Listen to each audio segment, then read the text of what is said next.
Assalamu алейкум кыздар. Бүгүн биз ушул материалдан көйнөк тигебиз. Көйнөктүн аты запахан деп коет. Запах дегенде кофточканын алды жагы мындай бири-бирине кайчылашып өтө турган фасон. Биз муну эми кыргызча вариантта түшүндүрүп, кыргызча вариантта айтабыз. Азыр мен бул жерде материалыбыз 3 метр материал. Мен бул материалдын түгүн ылдыйга каратып тигип атам. Өзү көбүнчөсү көйнөктүн түктөрүн өйдөгө каратып тигишет. Велюр мындай томбар материалдарды. Мен бул материалдын түгүн ылдыйга каратканымдын себеби бул жерде эч кандай өзгөчөлүк болбойт экен. Гүлдөрү баары эле ар жакта карайт экен. Ак гүлдөрү жогору карагандагы ылдыйга караган гүлдөр бар экен, мынтип жогору караган гүлдөр бар экен. Ошон үчүн бул материалдын түгүн кайсыл жакка каратса дагы айырмасы жок. Бул жерде мен материалдын түгүн өйдөгө каратып тигейин десем, бул сары материалдын түгүнө кир толуп калгандай болуп, киргилип көрүнүп калат экен. Ошондуктан яркий көрүнүш үчүн мен түгүн ылдыйга каратып тигип жатам. Анда эмесе биз бычып баштасак, биз азыр кофточкасын бычабыз. Кофтасынын арт жагын бычабыз. Биринчи арт жагын бычып алабыз. Андан кийин алды жагын бычабыз. Өзү арты менен алдын экөөнү бириктирип бычсак дагы болмок, бирок бизде алды жагында мындай көбүрөөк болуп туруп, сборка түшө турган жери бар. Ошон үчүн биринчи артын отдельно бычып алабыз, анан алдын бөлөк бычып алабыз. Мен дайыма айтып келем, биз көкүрөгүбүз же жамбашыбыздын айланасы кайсынысы эң чоң болсо, материалыбызды ошол эң чоң объемго ылайыкташтырып бүктөп алабыз. Бизде азыр бул жерде кофточкасы бөлөк, юбкасы бөлөк бычылат, көкүрөктөн ылдый жагы. Азыр бул жерде мен бул кардарга тикмекчимин. Бизде размерлери ар кандай болот, ошон үчүн сиздерге да ар кимдин размерин кандай алат, кантип тигет, ошол анык болуш үчүн мен ар кандай размердеги көйнөктөрдү ушинтип видеосун түшүрөм. Азыр бул жерде биз моюндан көкүрөккө чейинки өлчөмдү алып алсак болот. Бизде моюндан көкүрөккө чейинки өлчөмүбүз 40 см болгон. Моюндан белге чейин 40 см болгон. Моюндан көкүрөккө чейин биз алды жактан өлчөгөнүздө моюндан көкүрөккө чейин 30 см болот. Где-то мына жер ошо далысынын тушу болот. Ал эми моюндан көкүрөккө чейин бизде 40 см болот. Мен 1 см кошуп туруп, бул жерден моюндан көкүрөккө чейинки кофточканын бел жагын расчеттоп белгилеп алам. Бул мен азыр жөн контрольный кылып белгилеп атам. Кыркканда туура кыркабыз. Анан бизде көкүрөгүбүздүн айланасы, толук адамдын общий көкүрөгүнүн айланасы бизде 116 см чыккан. Азыр бул жерде бизде материалыбыз 2 кабат болгондугу үчүн биз арт жагын 2ге бүктөп бычабыз. Бирок айтылып келгенде общий көкүрөк айланасынын 4/1 бөлүгү бычылып көрсөтүлөт. Мен бул кофтанын далы жагын общий кең кылып көрсөткөнгө силерге түшүнүксүз болуп калат. Эки жагы бирдей чыгыш үчүн, колтук оюндулары, моюнун оюндусу, желкелери бирдей чыгыш үчүн материал 2ге бүктөлүп, анан кийин бычылат. Азыр бул жерде көкүрөгүнүн айланасы 29 см болот. 4/1 бөлүгү. Мына общий адамдын общий көкүрөк айланасынын 4/1 бөлүгү 29 см. 1 см тигишке кошуп эсептесек, бизде 30 см болуш керек. Мынакей бул жерде бизде 30 см ээн бар. Бул кофтасынын арткы жагы болуп эсептелет. Эми мен нормалар менен түшүндүрүп кетсем, бизде дайыма эле айтып жүргөн нормабыз 8, моюндун нормасы. Моюнун оюлуучу нормасы 8. Мен жалпы эсеп менен 21 см алам. Себеби бизде желкебиз 44 см болгон. Общий желкебиз. Бул желкеден бул желкеге чейин 42 см болгон желкебиз. Эми ошол желкени ортодон бүктөп туруп айтканда 21 см желкесине расчеттоп алабыз. Бул жерде азыр пока тигиш кошуло элек. Мен тигишке чыгара турган жерин мен кыркып атканда кошо кыркып кетем.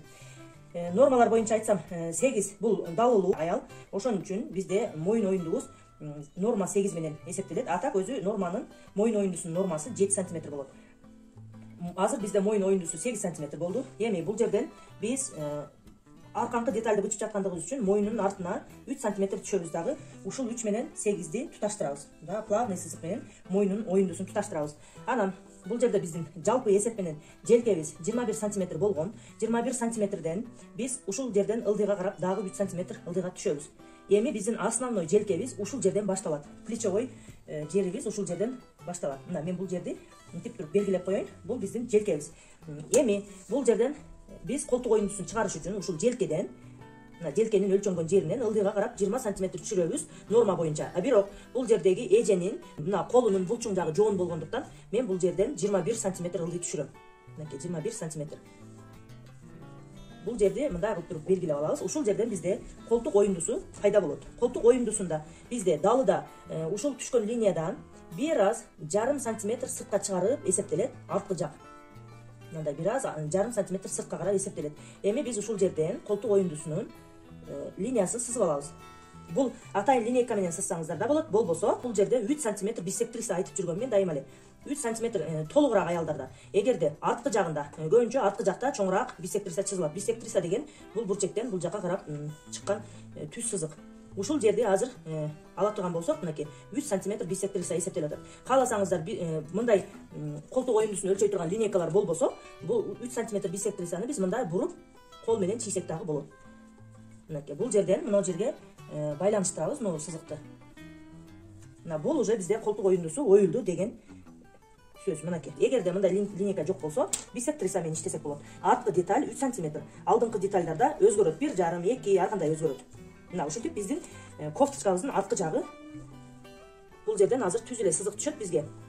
Кофточкабыздын арткы жагы бычылды. Эми бул жерде да бир айта кетүүчү нерсе, бизде мына колтук жактагы тигиш ылдыйга салбырап, мына жердеги тигиш ылдыйга тартышып калбас үчүн биз 1 сантиметрди бул жерге выточканын ордун эсептеп, ошол жердин расчетун алып 1 сантиметрди белгилейбиз дагы. Бул арткы детальда мындай 10 сантиметрдик аралыкта плавный сызык менен мындай кылып туруп линияны өйдөракка көтөрүп коебуз. Ошондо бизде мына жерде бир аз овальный болуп кофточканын этеги бычылып калат. Мен азыр кыркып алам.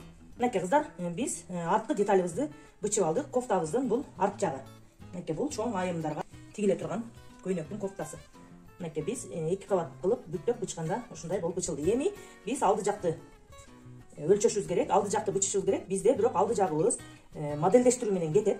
Азыр мен сиздерге көрсөтөм. Мынакей достор, биз азыр биринчи кофтасынын алды жагын бычып элек туруп, юбкасын бычып алайлы дедик. Себеби бул юбкасы косой кыркылгандыгы үчүн биздин расчетубуз бузулуп кетпесин деп биринчи юбкасын чыгарып алалы дедик. Юбкасын чыгаргандан кийин, жеңин чыгаргандан кийин, анан кийин ашкан материалдан көкүрөк жагынан бизге көкүрөгүбүз мындай болуп бычылат. Мисалы үчүн, мына кофта болсо, мен мындай бир сыйра түшүндүрүп көрсөтүп кетейин, чтобы сиздерге баш айланбай турган болуш үчүн. Мисалы, мына кофтабыздын бул кофтабыздын алды жагы деп эсептейин.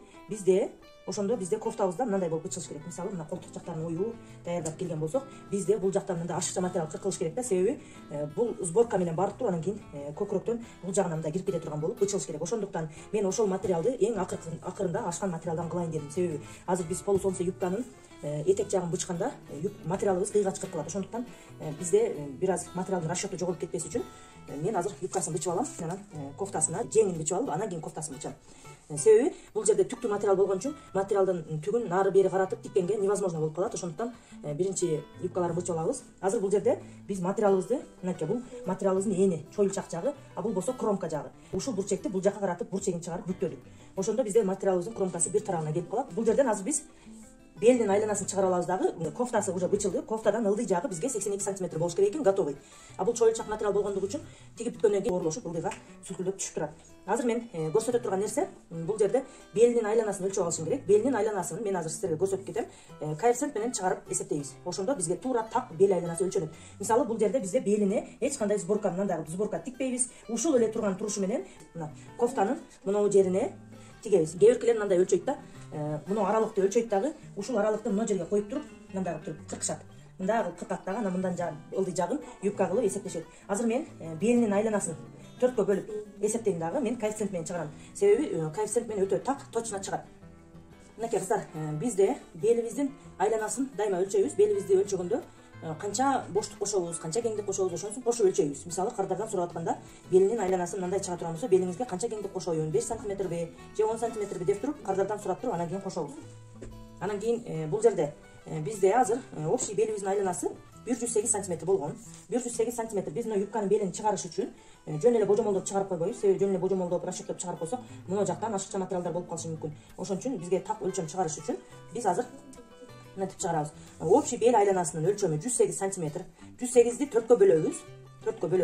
108ди 4кө бөлгөндө бизге мына ар бир деталыбыз 1, 2, алды, арты 4кө бөлүнүп эсептелет. Ошол 108ди биз 4кө бөлсөк 27 сантиметр болот. Эми ошол 27 сантиметрди биз ар дайым 0,64 коэффициент деген бар. Ошол 0,64 коэффициентке көбөйтсөк, муну дайым эстеп калсаңыздар болот. Любой юбканы, любой адамдын өлчөмүн, бел өлчөмүн алып туруп, 4кө бөлүп туруп, ошол 4кө бөлүнгөндөн чыккан сумманы 0,64 коэффициентке көбөйтүп койсоңуздар, мына жерден канча сантиметр бул жака түшүп туруп, анан кийин мындай белин кыркыш керек, ошол эсеп чыгат. Бизде азыр 17 сантиметр 28 миллиметр чыкты. Мен азыр 17 сантиметрден мына бурчектен алам дагы. мына 17-18ге жакын кылып койсок деле болот. Мына кофтабыздын бир алдыңкы жагы болуп эсептелет. Мына ушул жерден 17 сантиметрди мен мисалы үчүн 17 сантиметрди 18ге жакыныраак болуп туруп 17 сантиметрди өлчөгөн болсом, ушул жерден эле жылдырып 17ни өлчөп кете берем. 17-18ге. Менде азыр бир аз 18ге жакыныраак болуп атат. Мынакей дагы мындай жылдырып ушул жерди өлчөп алабыз. Мынакей 18 мына жерге. Ошондо бизде белибиздин айланасы мындай чыгып атат. Бул бизде белибиздин айланасы кофтабыздын көкүрөгүнө жабышып тура турган жери. Эми биз ушундан ылдый жакты 80 см өлчөшүбүз керек экен. 80 см өлчөй турган болсо, биз мына жерден баштайбыз. Себеби бул жер уже белинин тигишине эсептелип кетет. Көкүрөктөн бир аз ылдыйраак мына кабырганын тушу. Ошон үчүн бир аз бул жери жабышып туруш керек болгон. Ошондуктан бул жагы бир аз азыраак өлчөнүп атат. Азыр эми бул жактан биз уже 80 сантиметрди расчеттоп чыгарып алабыз. Мен бул материалдын узун кыска кыйшык-мыйшык болуп калган жерин расчетун чыгарам 5 см кошуп бичип турам. Акырында желкени, мына жерден кеткен тигиштерди кошуп, мисалы этип эсептеп, общий көйнөктүн моюндан этегине чейинки көйнөктүн узундугунун расчетун алам дагы этегин тегиздейм. Ошондо кыйшак жерлери тегизделип, аскаровка болот. Мен азыр бул жерден 85 сантиметрди расчеттоп алам. 85 см. 85 см бизде мына жерге келди, ушул тушка. Мен эми ушул 85ти бир аз жылдырам дагы. Бул жактан белгилеп, юбканын этегин таптап чыгарып алыш үчүн жылдырып бычам. Мынакей, эми биз юбканын этегин бири-бирине туташтырып связка кылып алабыз, кыркыш үчүн.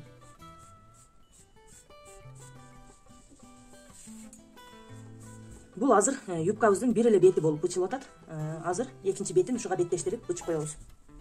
Мынакей, биз уже сызып алдык. Мен азыр ушул сызылган жерлерди кыркып чыгам. Мынакей кыздар, биз алдыңкы жана арткы детальды ушинтип бычып алдык. Мынакей экөө тең косой жагынан кыркылды. Андай полусолнце юбкасы пайда болду. Азыр бул көкүрөктөн бир аз ылдыйраак жерине жабыштырылып тигилет. Бул уже 4 кабаты. Этеги раскошенный болгон, жакшынакай болуп көйнөк тигилет мындай. Эми биз жеңин бычып алабыз. Андан кийин жеңин даярдагандан кийин анан кофточкасына өтөбүз. Мынакей, биз азыр жеңин бычышыбыз керек. Жеңине бизде жалаң ушундай кыйгачланган косой юбкадан ашкан материалдар калды. Биз азыр эми түгү, бул мунун түгү дагы ылдыйга карап турат. Биз түгүн дагы расчеттон карап алабыз. Эми биз колдун эң жоон жери булчуң болгон, мына колтуктун башталыш жери мына жери болгон. Ушул жерибиз бизде булчуңубуз 42 см болгон. 42нин бизде тең жарымы 21 см болот. 21 см биз мындай кылып туруп расчеттоп алабыз. 22 см кылабыз тигишти кошуп туруп. Мына 22 см жөн эле мен пока белгилеп атам. Жеңибиздин эни, мына колтук жагыбыз, булчуңубуз ушундай энде болуш керек. Эми биз длина рук, колубуздун узундугун өлчөп алабыз. Бизде колубуздун узундугу 62 см. Ушул жер болот. Биздин бул жагыбыз дагы 62 см чыгыш керек. Мына мисалы ушул жерден биз азыр кыркышыбыз керек жеңди. Эми бул жерде биз азыр бир эле жеңди бычып турабыз, кийин экинчи жеңди беттештирип бычабыз. Себеби бизде материалдарыбыз бүт кыйгач болгондуктан азыр экөөнү сразу одновременно кыркалбайбыз. Анын үстүнө материалдын түгү бар, биринин үстүнө бирин коюп мынтип 4 кабат кылып бүктөгөндө жылышып кетет экен. Ошон үчүн бир кабаттан кылып бир эле штуктан бычып алабыз азыр жеңин. Мынакей, мен бул жерде айтып өткөн 22 см тигиши менен кошо 22 см болду. Бизде колтук оюндубузда норма менен эсептегенде 13 см ылдыйга түшүшүбүз керек. Мына линиядан 13 см ылдыйга түшүшүбүз керек. Биз бир аз 14 см кылабыз. Тигишин кошуп эсептегенде 14 см ылдыйга түштүк. Мына ушул жер биздин колтугубуздун оюндусунан башталат. Эми ушул жерде биз колтук оюндусун кантип чыгарабыз? Мынакей, ушул жерден бияка каратып түз сызып алабыз. Ушул түз сызылган сызыктын ортосунун расчетун көрүп алабыз. Бул жерден дагы ортосун табабыз, бул жерден дагы ортосун табабыз. Эми ушул жерди биз туташтырышыбыз керек. Бул ортолуктан 1 см ичкериге карап, бул жактан болсо 1 см сыртка карап туруп белгилеп, ушинтип белгилеп алабыз дагы. Биз чексиз деген сүрөт тартабыз. Мындайча айтканда, кыргызча түшүндүргөндө чексиз деген сүрөт бизде мындай болуп, восьмерка сызылыш керек. Мына жер центральный ортолук менен туташтырабыз дагы. Анан бул жерди мындай кылып туруп бириктиребиз. Ошондо бизде мындай 8 деген сүрөт пайда болду. Эми ушул жерден биз жеңинин бул жагына карап, бул биздин колтугубуз болуп эсептелет. Мынакей. Ушул жерден бул жакка каратып туруп биз азыр сызып алабыз. Бизде өтө жоон болбош керек, өтө шалбыракай болбош керек бул жери. Бир аз резина болуш керек. Мен адаштырып алыпмын. Бизде бул жерде манжет болмокчу болгон экен, резина эмес, манжет. Бул жерде топчу ачыла турган манжет болот экен. Бул жагына 4 см манжет коет экен. Ошондо манжет койгон чакта деле бул ширина рук өзгөрбөйт. Бул жерден биз мындай кылып туруп линия сызып алабыз. Манжетибизге деле баары бир сборка берилет. Просто резинанын ордуна манжет коюп коебуз.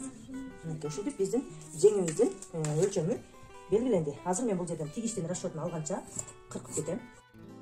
Бизде булчуңубуз толук анык бычылды. Мына мисалы биз адамдын булчуңун өлчөп атканда мына колтугуна жеңине мында колтугуна метрдей салып алып туруп анан кийин өлчөйбүз.